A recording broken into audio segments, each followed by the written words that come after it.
Adonai, notre Père, nous comble sa grâce. Dans le puissant nom de Jésus-Christ. Nous sommes au temps du soir. Le moment du retour à la parole de Dieu. Nous sommes votre frère pasteur Isaac Alongi de France. Nous sommes sur YouTube Isaac Alongi Ministries. Aidez-nous en vous abonnant, tout simplement, et en partageant cette parole. Que Dieu vous bénisse abondamment.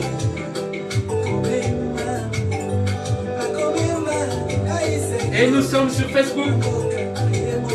Pasteur Isaac Alongi de France, nous sommes sur Facebook. Notre page est Evami Tabernacle Jésus t'aime. Nous sommes une grosse communauté. Nous partageons la parole du moment dans la simplicité, dans la fraternité et dans l'amour. Parce que Jésus nous aime. Soyez bénis, chers bien-aimés. Soyez dans la joie. Parce que nous sommes le Fils du royaume. Jésus-Christ est Seigneur. Jésus est Seigneur. Alléluia.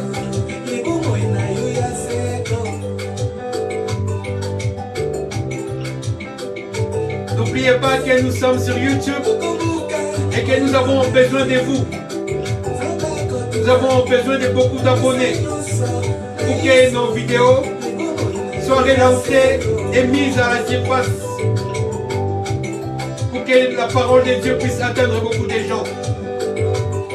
Cette parole que nous la voulons, cette parole que nous voulons, et que le Seigneur la veut, pour chaque homme, pour chaque maison, qu'il n'y manque pas cette parole dans chaque maison, afin que lui-même descende pour nous prendre.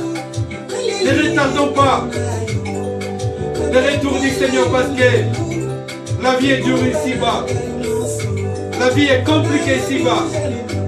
Propageons la bonne nouvelle, afin qu'il vienne nous chercher, nous, son épouse. Le moment du mariage est arrivé.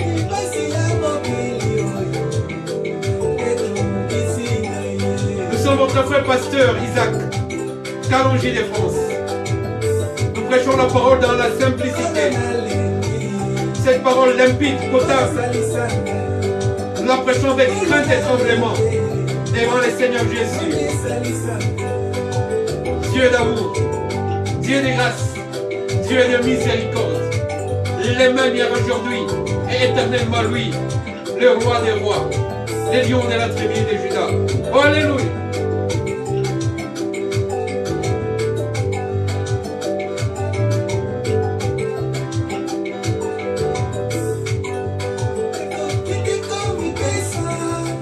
Ne tarde pas à rentrer dans la bergerie du Seigneur, parce qu'il vient bientôt. Où te trouvera-t-il? Où il te trouvera, mon frère, ma soeur?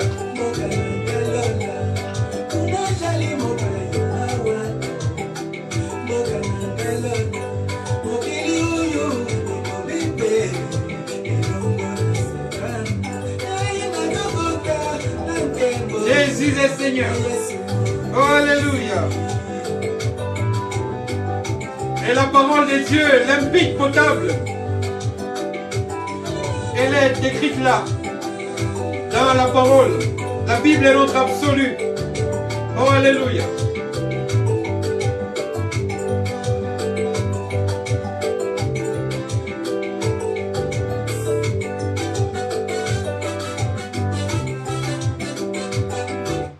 Soyez bénis, chers bien-aimés.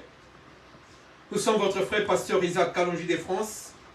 Nous prêchons la parole dans la limpidité et dans la simplicité parce que nous vous aimons et que Dieu nous aime. Dieu nous a donné toutes choses gratuitement. Les saluts par-dessus toutes choses gratuitement.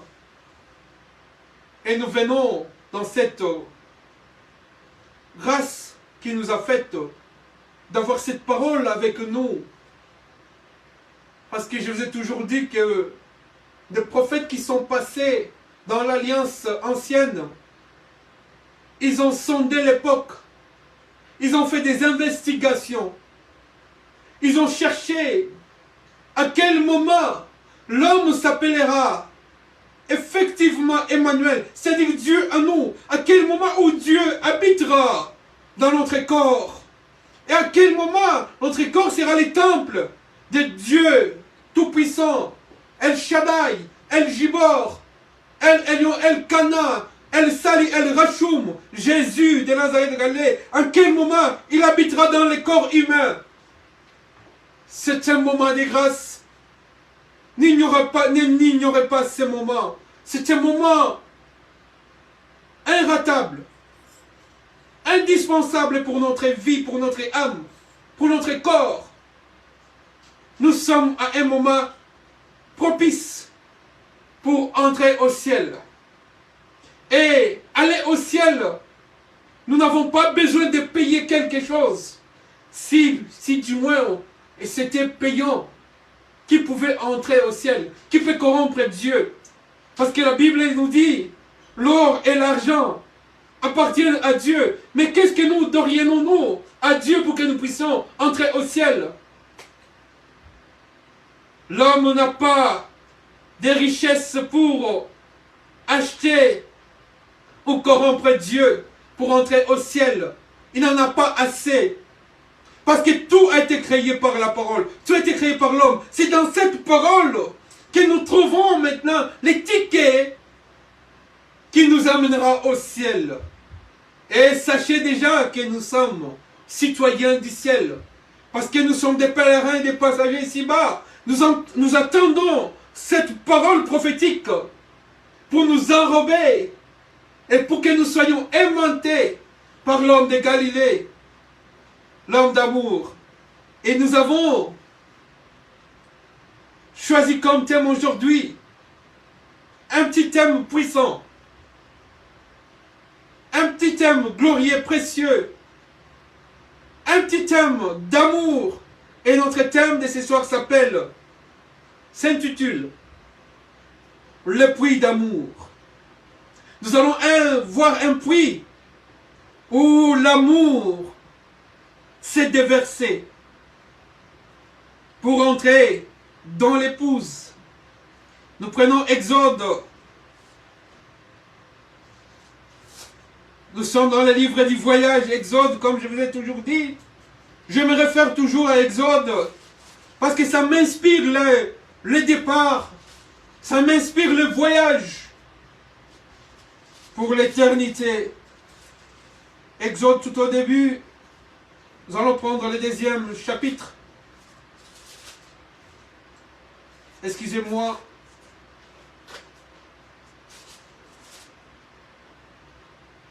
Nous allons prendre le troisième chapitre. Nous prenons le deuxième, c'est mieux.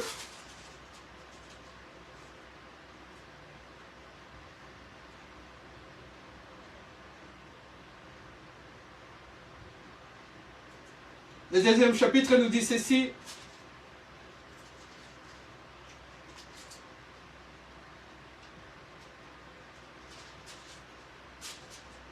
Un homme de la maison de Lévi avait pris pour femme une fille de Lévi. Cette femme devint enceinte et enfanta un fils. Elle vit qu'il était beau et elle la cacha pendant 3 mois. Ne pouvait plus le cacher. Elle prit une caisse de jonc qu'elle enduisit le bitume de poids et il mit l'enfant et le déposa parmi les roseaux sur le bord du fleuve.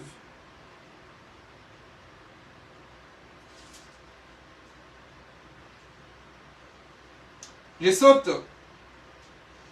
Au verset 11, on nous dit, en ces temps-là, Moïse, devenu grand, s'est rendu vers ses frères et fut témoin de leurs pénibles travaux. Parce que Moïse était élevé dans la maison royale, dans la maison des pharaons. Moïse avait vu que ses frères faisaient des travaux pénibles. Et il devait quitter ce palais royal pour descendre, pour délivrer son peuple, son sang.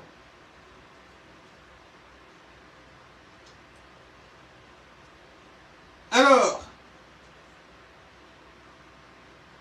Nous prenons le 3e chapitre. Moïse étant déjà grand, ayant grandi, il s'est rendu vers ses frères. Nous allons parler. Moïse faisait paître les troupeaux de Jéthro, son beau-frère.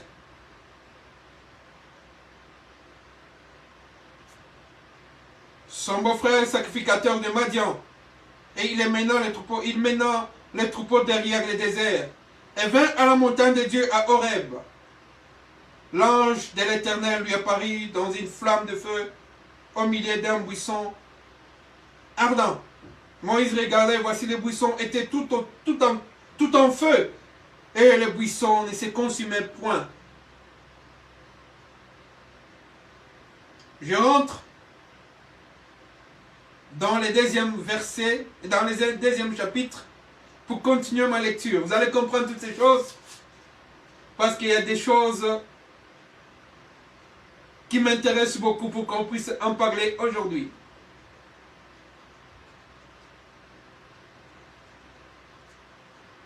Quand Moïse était sorti du palais royal,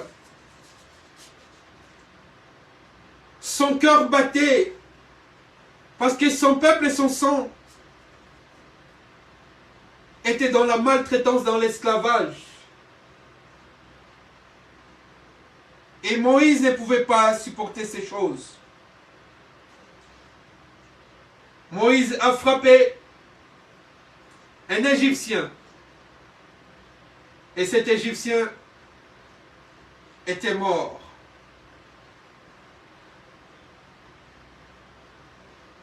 Cette image de cet Égyptien qui était mort, ne la prenez pas à la légère parce que c'est l'image de la victoire avant la sortie. Avant la sortie d'Égypte, il fallait que Moïse puisse anéantir cet Égyptien qui était le symbole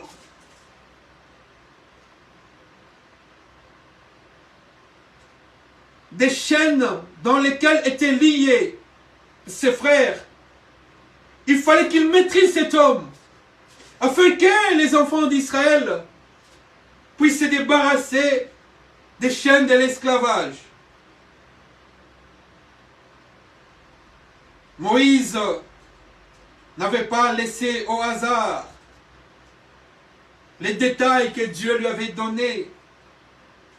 Dieu lui avait donné la force, la puissance et la grâce de conduire le peuple. Je vous ai toujours dit que Moïse est le prototype. Moïse est la préfiguration de Jésus.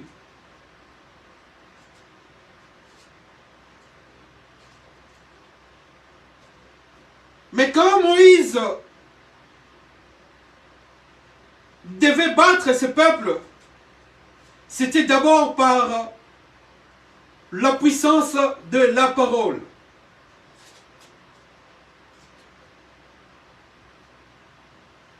Moïse n'avait pas cette capacité d'avoir la parole facile. Moïse bégayait. Il fallait qu'il puisse avoir aux côtés de lui Aaron, son frère, du même sang.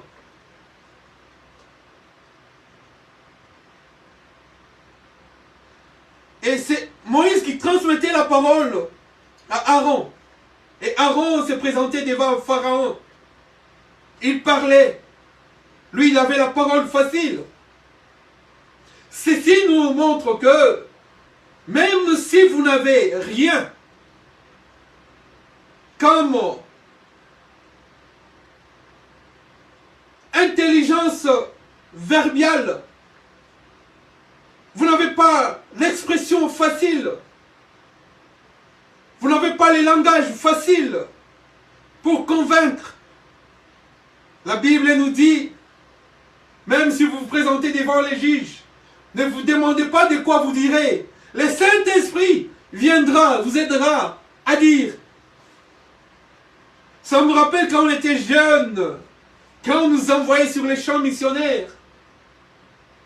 On se disait, mais qu'est-ce que je vais dire? Comment est-ce que je vais convaincre les gens pour qu'ils viennent au Seigneur Jésus? Mais arrivé sur les champs, des fois on parlait trop facilement du salut, sans en rajouter beaucoup de choses, beaucoup de connaissances. Et on voyait des gens donner leur cœur au Seigneur. On ne cherchait pas des complications. On disait tout simplement que Dieu t'aime, mon frère, Dieu t'aime, ma soeur. Donne ta vie à Jésus. Et dans cette simplicité, dans cette potabilité de la parole, les gens donnaient leur cœur au Seigneur Jésus-Christ. On ne cherchait pas des versets compliqués. Parce que le Saint-Esprit nous aidait tout simplement, même avec 2-3 mots, à atteindre l'âme des hommes. Je vous prépare aujourd'hui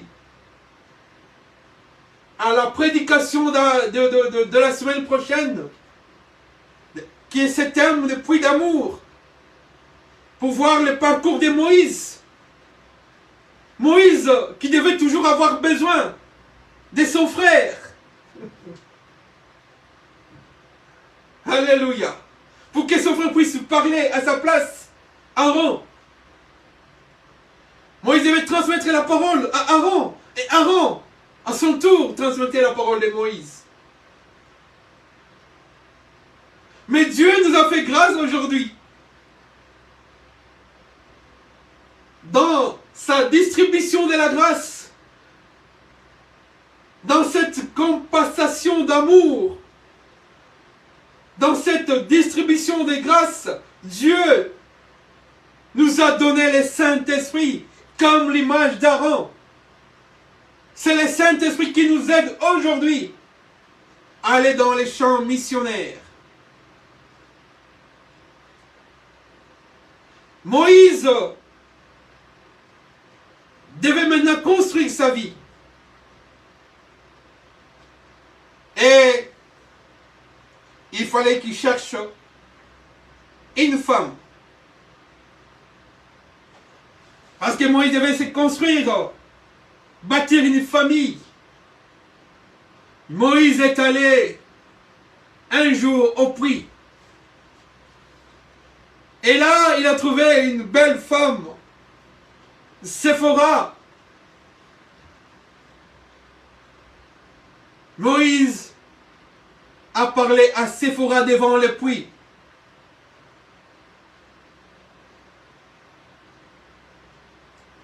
Au chapitre 16, on nous dit ceci, et au verset 16, on nous dit ceci. Nous commençons par Exode, chapitre 2, au verset 15.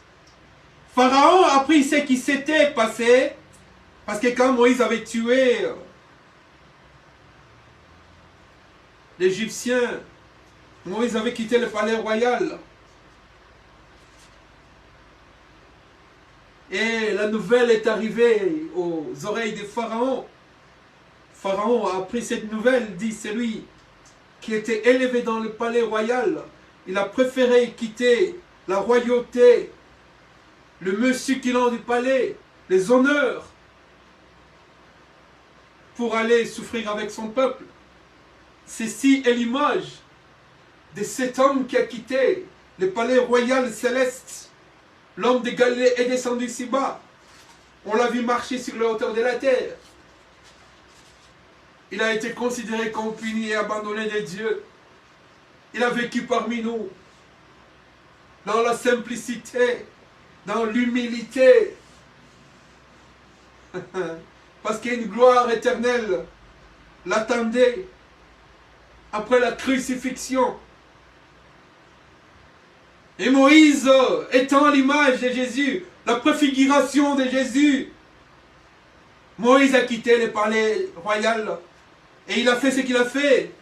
Il a tué, il a commencé par vaincre, à voir verser les sangs de cet Égyptien. Cet Égyptien qui est l'image de celui qui nous maltraite. Vous savez, notre ennemi,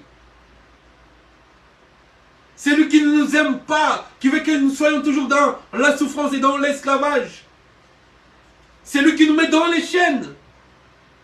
Le diable. Et Moïse est venu pour briser les chaînes. Pour que son peuple sorte de l'esclavage où il vivait, à Goshen. Et toutes ces choses sont montées dans les oreilles de Pharaon. Exode chapitre 2 verset 15 nous dit, Pharaon a appris ce qui s'était passé et il cherchait à faire mourir Moïse.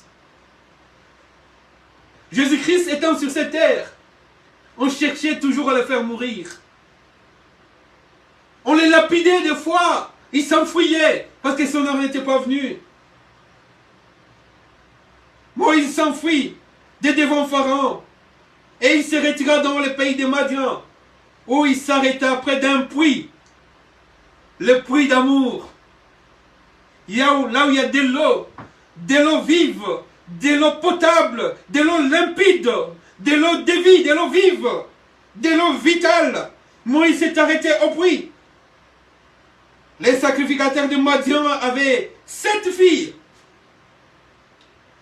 Elles vinrent puiser de l'eau et elles remplirent les auges pour abreuver les troupeaux de leur père. Les bergers arrivèrent et les chassèrent. Alors Moïse s'éleva, prit leur défense et fit boire leurs troupeaux. Moïse est cet homme qui aime aider cette femme, cette fille, c'est cette fille. Parce que parmi ces 7 filles, il y a l'élu de son cœur. Il y a sa femme. Il y a son épouse, sa bien-aimée, sa dulcinée. Son amour, son cœur. Moïse n'a pas voulu que cette fille rentre bredouille sans eau. Il faut que la fille puise de l'eau pour donner au troupeau. Il faut que les serviteurs de Dieu puisent de l'eau dans les puits d'amour pour donner au troupeau du peuple de Dieu, au peuple de Dieu. Parce que les serviteurs de Dieu sont parmi les 7 filles. Les serviteurs de Dieu, c'est l'image de 7 filles qui sont l'amour de Moïse, qui sont l'amour de Dieu. Il faut que Moïse les aide à avoir de l'eau. Il faut que Jésus-Christ nous aide à avoir de l'eau à donner aux gens, à ne pas donner n'importe quelle eau de puits crevassés, mais à donner de l'eau vive.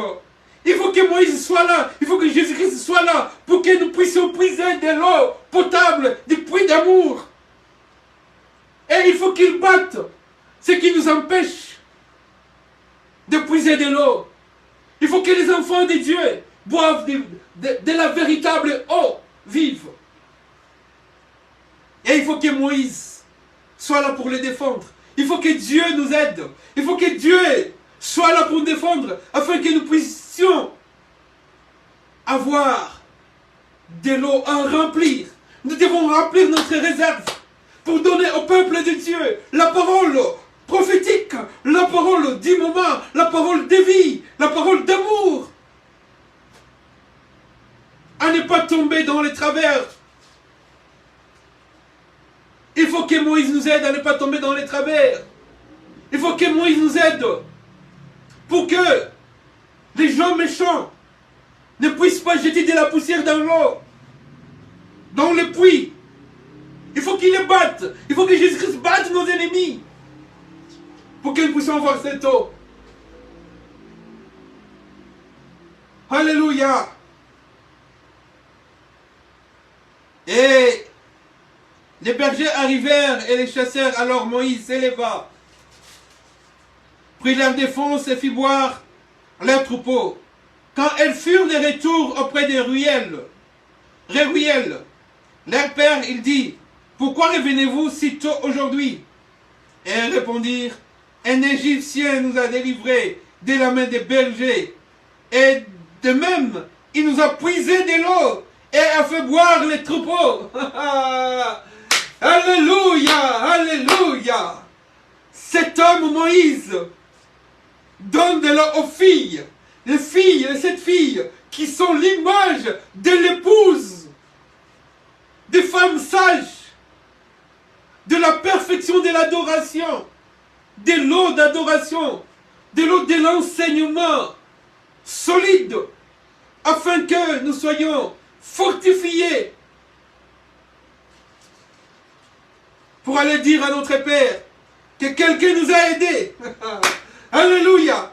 Nous dirons à notre Père, Seigneur, si nous sommes devant toi, Dieu le Père, c'est parce qu'un homme nous a aidés et nous a donné de l'eau de vie. Et cet homme, c'est Jésus qui s'est levé un jour. Il a dit, quiconque a soif, qu'il vienne à moi et qu'il boive de l'eau vive. Je suis l'eau de vie. Oh, alléluia. Nous le dirons, Père, que Jésus nous a donné l'eau vive. Voilà pourquoi nous sommes devant toi. Oh Dieu merveilleux, que Dieu soit béni. Jésus était venu dans son amour, dans sa miséricorde, dans sa compassion, dans sa puissance, dans sa grâce. Et il nous a donné l'eau de vie. N'eût été c'est toi, aujourd'hui on serait toujours dans les chaînes. Aujourd'hui il y aurait toujours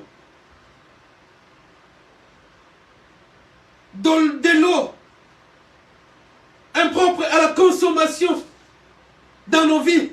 Nous serons toujours dans les chaînes du diable. Mais l'eau que nous avons bu, nous a libérés, nous a affranchis. Jésus que nous avons vu entrer dans nos vies et changer systématiquement notre vie, intégralement notre vie, systématiquement de profondeur, de fond en large, de fond en comble. Jésus nous a changés avec l'eau de vie. Nous nous sentons vivants aujourd'hui et nous pouvons dire, oh mort, où est ton aiguillon, parce que Moïse avait déjà tué l'autre Égyptien qui maltraitait ses frères. Et Jésus a tué les diables qui nous maltraitaient. Il a vaincu à la croix. La Bible nous dit, la génération de la femme écrasera la tête du serpent. Il l'a écrasé. Le serpent, il l'a tué. Il n'a plus de force. Il n'a plus de force pour s'accaparer de notre âme. Parce que nous avons l'eau de vie. Et Moïse le puissant, le fort, qui est l'image de Jésus. Jésus, le Dieu tout-puissant, est venu pour nous libérer et nous donner cette eau qui nous amènera vers le Père. Et nous dirons au Père que cet homme était venu. Il a puisé de l'eau pour nous. Sa parole, c'est ça l'eau. Et il nous a donné sa parole. Que Dieu vous bénisse. Que cette eau amène la guérison dans vos vies. Que cette eau de vie, qui est la parole de Jésus, qui est Jésus-Christ lui-même, amène des solutions à des problèmes multiples auxquels vous êtes confrontés. Aux souffrances, que les chaînes tombent au nom de Jésus, que les maladies tombent au nom de Jésus, que les démons partent au nom puissant de Jésus, de Nazareth de Galilée, le puissant de Jacob, lui le lion de la tribu de Juda, le roi de gloire, le puissant Dieu qui nous a délivrés en donnant cette eau. Nous l'avons vaincu à cause de la parole et le témoignage de notre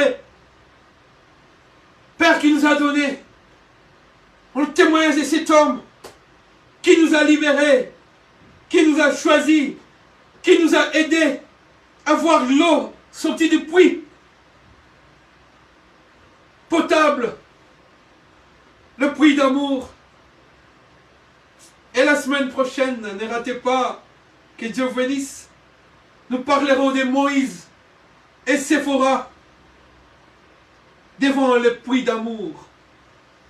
Et nous allons vous expliquer cette image, par la grâce de Dieu, dans le Nouveau Testament, comment l'amour de Dieu a voyagé au travers des âges pour que nous soyons sauvés, pour que nous puissions boire cette eau. Que Dieu vous bénisse abondamment. Nous sommes votre frère, Pasteur Isaac Kalonji de France.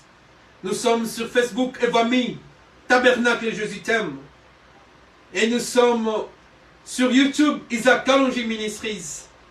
Nous prêchons rien que la parole de ces moments, la parole prophétique qui nous amènera à la rencontre de l'époux. Et c'est là pour bientôt, parce que l'esprit et l'époux disent, viens, nous irons bientôt. Prépare-toi à la rencontre du Seigneur, le roi de gloire Jésus, de Nazareth de Galilée. Nous sommes sur Facebook, Evami Tabernacle Jésus t'aime. Et nous sommes sur YouTube, Isaac Kalonji Ministries. Venez vous abonner, chers bien-aimés, sur Facebook, Evami Tabernacle Jésus t'aime. C'est notre page. Nous sommes une grosse communauté. Nous aimons la parole. Et nous la partageons. Sans chichi, sans ajout et sans retrait. Cette même parole, nous voulons que cette grosse communauté qui est sur Facebook, Evami Tabernacle Jésus t'aime, puisse se transporter aussi sur YouTube. Nous sommes sur YouTube, Isaac Kalonji Ministries, et nous vous supplions, dans l'amour du Seigneur Jésus, de vous abonner sur notre chaîne, Isaac Kalonji Ministries. Que Dieu vous bénisse. Amen.